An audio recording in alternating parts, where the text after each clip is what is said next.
The last patient.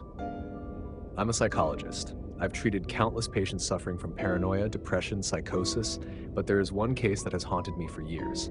A patient I should have never met, and perhaps a file I should have never read.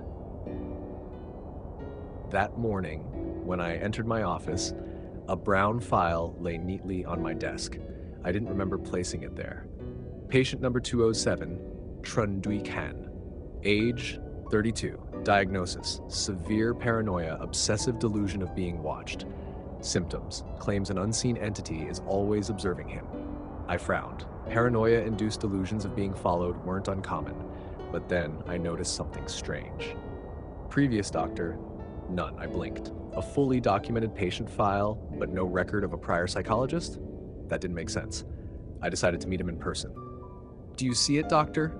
When Kine entered the room, he looked exhausted, like he hadn't slept in days. His eyes were sunken, his skin pale, and his expression was filled with fear. "Can you describe your symptoms?" I asked. Kine swallowed hard, his voice hoarse. It's always watching me. It never leaves." "It?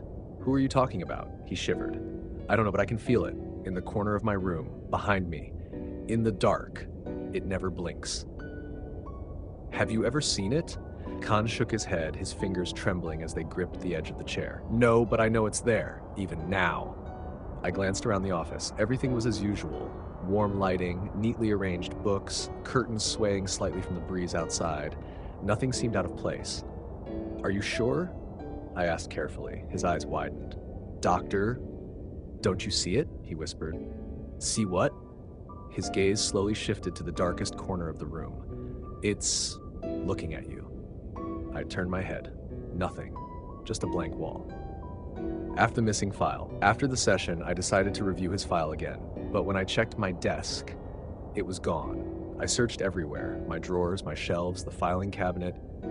Nothing. Impossible. A file that thick couldn't just disappear. I checked my computer system. When I searched for patient number 207, the result came back. No record found. The entire case had been erased. A chill ran down my spine. Someone had deleted it, but who? My phone buzzed. Unknown number. I hesitated before answering.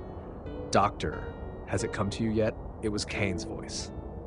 Eyes in the darkness. That night, I stayed late at the office. My thoughts kept circling back. The missing file, the non-existent patient, the unseen entity.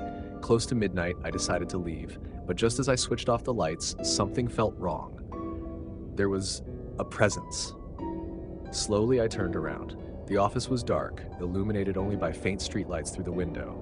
But in the farthest corner, the darkest part of the room, something was blacker than the shadows, two eyes. Watching me, my breath caught in my throat, my heart pounding. It had no form, no body, just a void, something that didn't belong in this world. It never blinked, never moved, but I knew it was observing me. The room was too silent, too still. I don't know how long I stood there. 5 seconds, 10 seconds, an hour. Then it smiled.